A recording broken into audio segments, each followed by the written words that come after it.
بسم اللہ الرحمن الرحیم۔ آج کی اس ویڈیو میں حضرت ادریس علیہ السلام کا واقعہ بیان کریں گے۔ حضرت ادریس علیہ السلام کو ادریس کا لقب کیوں عطا ہوا؟ حضرت ادریس علیہ السلام کو کون سے معجزات عطا کیے گئے؟ حضرت ادریس علیہ السلام کون سا کام کرتے تھے؟ حضرت ادریس علیہ السلام کو کھانا کہاں سے آتا تھا؟ اس کے علاوہ اور بہت سی معلومات جانیے اس ویڈیو میں۔ ویڈیو شروع کرنے سے پہلے جنہوں نے ابھی تک ہمارے چینل عرفان حق اسلامی کو سبسکرائب نہیں کیا، وہ چینل کو سبسکرائب کر دیں اور بیل آئیکن کو پریس کر دیں تاکہ ہر آنے والی نئی اسلامک معلوماتی ویڈیو آپ تک پہنچ سکے۔ حضرت ادریس علیہ السلام کو کثرت سے درس و تدریس اور پڑھانے کی وجہ سے ادریس کا لقب عطا ہوا، اور علم نجوم آپ کے معجزات میں سے ہے۔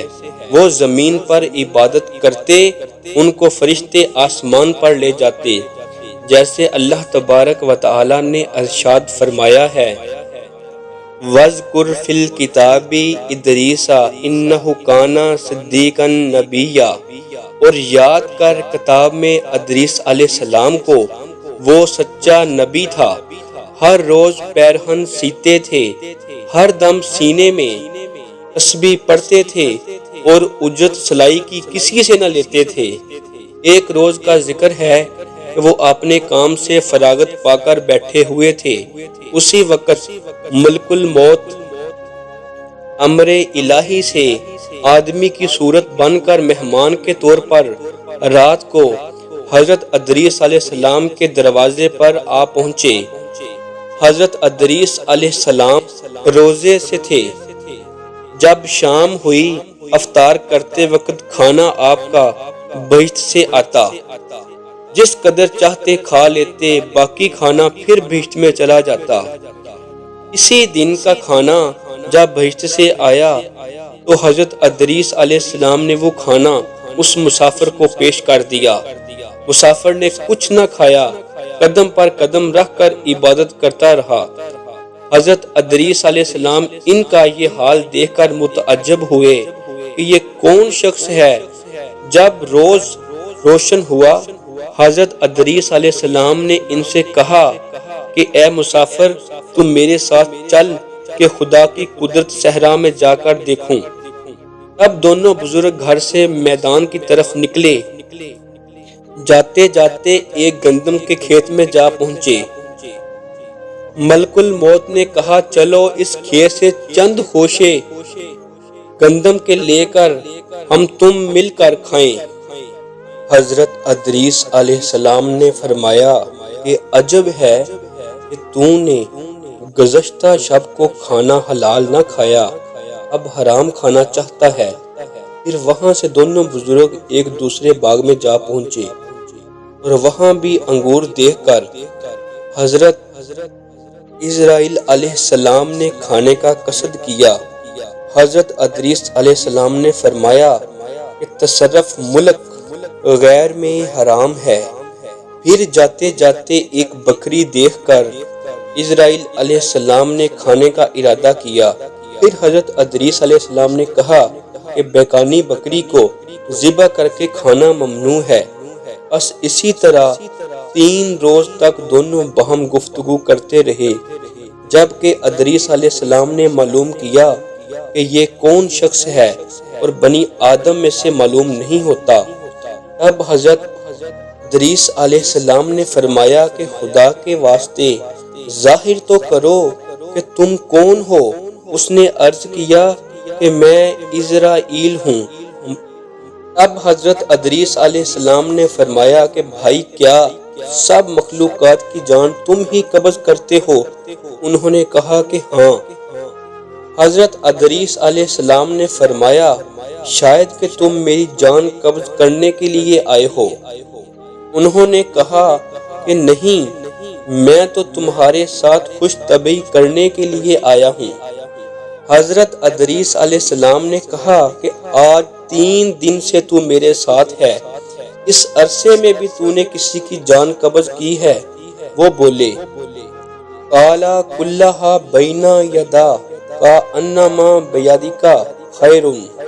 فرشتے نے کہا کہ جان قبض کرنا ہمارے ہاتھ میں ایسا ہے جیسا کہ تمہارے دونوں ہاتھ کے نیچے روٹی رکھی ہوئی ہے، یعنی جس کی اجل یعنی موت آتی ہے اللہ تعالیٰ کے حکم میں سے، میں ہاتھ بڑھا کر اس کی جان قبض کر لیتا ہوں۔ اور بولا اے حضرت ادریس علیہ السلام، میں چاہتا ہوں کہ تیرے ساتھ برادری کا رشتہ کروں۔ حضرت ادریس علیہ السلام نے فرمایا کہ میں تیرے ساتھ رشتہ برادری کا کب تک کروں گا کہ تلخی جان کی ایک بارگی تو مجھ کو دکھلا دے تاکہ خوف اور عبرت مجھے زیادہ ہو اور پھر عبادت اپنے خالق و مالک کی زیادہ کروں۔ ملک الموت نے کہا کہ بے رضائے الہی کسی کی جان قبض نہیں کر سکتا۔ تب حضرت ادریس علیہ السلام نے اللہ تبارک و تعالیٰ کی بارگاہ میں عرض کی، حکم ہوا کہ حضرت ادریس علیہ السلام کی جان قبض کر، تو انہوں نے حضرت ادریس علیہ السلام کی جان قبض کر لی۔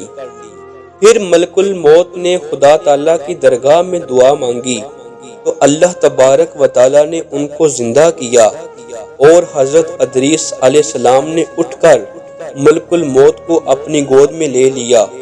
دونوں نے آپس میں برادری کا رشتہ قائم کیا۔ پھر ملک الموت نے ان سے پوچھا کہ اے بھائی، تلخی جان کنی کی کیسی تھی؟ وہ بولے کہ جیسے کسی زندہ جانور کی کھال سر سے پاؤں تک کھینچی جاتی ہے۔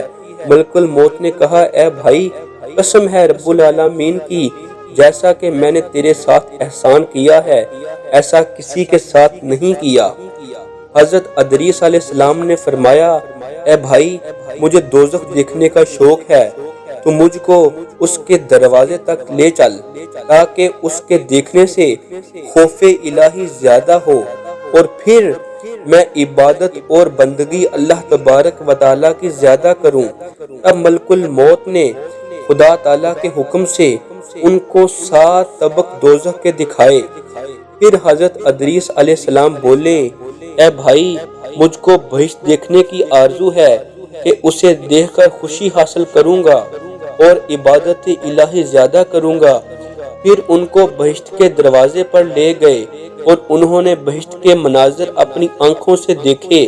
پھر کہنے لگے اے بھائی، میں تلخی جان نکلنے کی دیکھ چکا ہوں اور دوزخ بھی دیکھی ہے، مگر جگر میرا پیاس کے مارے جل گیا۔ اجازت ہو تو بہشت میں جا کر ایک پیالہ پیوں؟ اب اس نے کہا تم وہاں سے واپس آنے کا عہد کرو۔ شدید پیاس کی وجہ سے حضرت ادریس علیہ السلام نے واپس آنے کا عہد کیا کہ میں واپس آ جاؤں گا، اور بحکم الہی اپنی نالین درخت طوبہ کے نیچے چھوڑ کر بہشت میں داخل ہو گئے، کیونکہ عہد باہر آنے کا کیا تھا اور نالین کو بھی درخت طوبہ کے نیچے چھوڑ آئے تھے۔ بہشت سے باہر نکل کر اپنی نالین کو لے کر بہشت میں جا کر درخت پر جا بیٹھے۔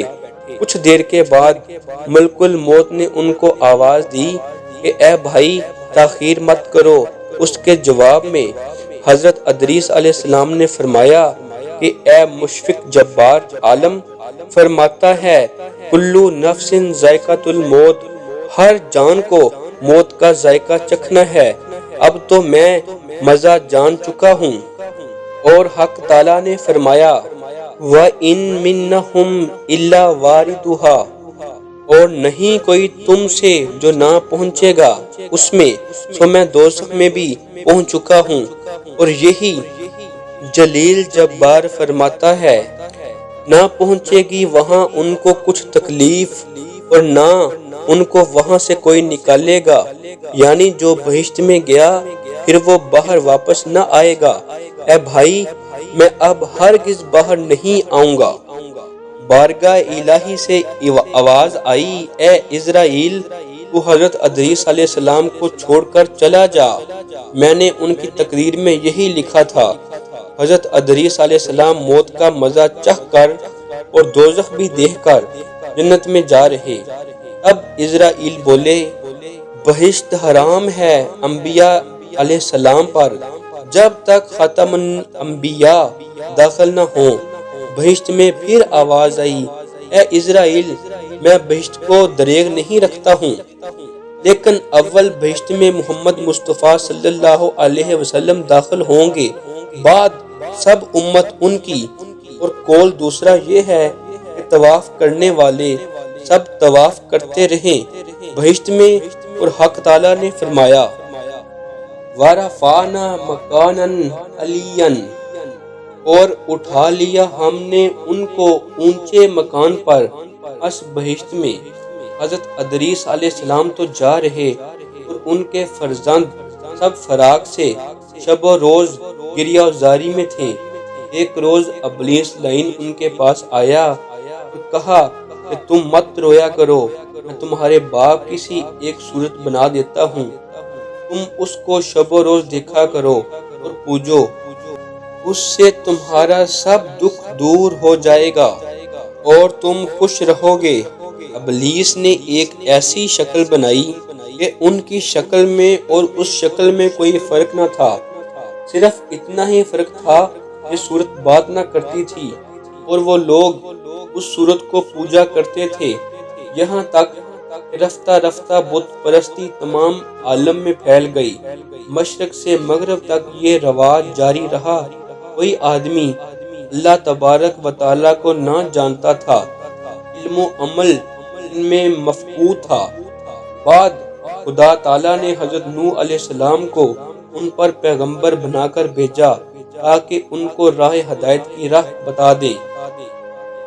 پھر حضرت نوح علیہ السلام نے آ کر اللہ تبارک و تعالیٰ کے دین کی تبلیغ کی اور لوگوں کو حق تعالیٰ کے راستے کی طرف لانے کے لیے دوبارہ جدوجہد شروع کی اور حق تعالیٰ کا پیغام لوگوں تک پہنچانا شروع کیا۔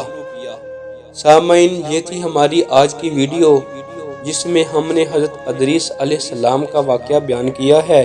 سامعین، ہماری اس ویڈیو کو لائک کریں اور ہمارے چینل عرفان حق اسلامی کو سبسکرائب کریں، بیل آئیکن کو ضرور پریس کریں تاکہ ہر آنے والی نئی اچھی معلوماتی اسلامک ویڈیو آپ تک پہنچ سکے۔ شکریہ۔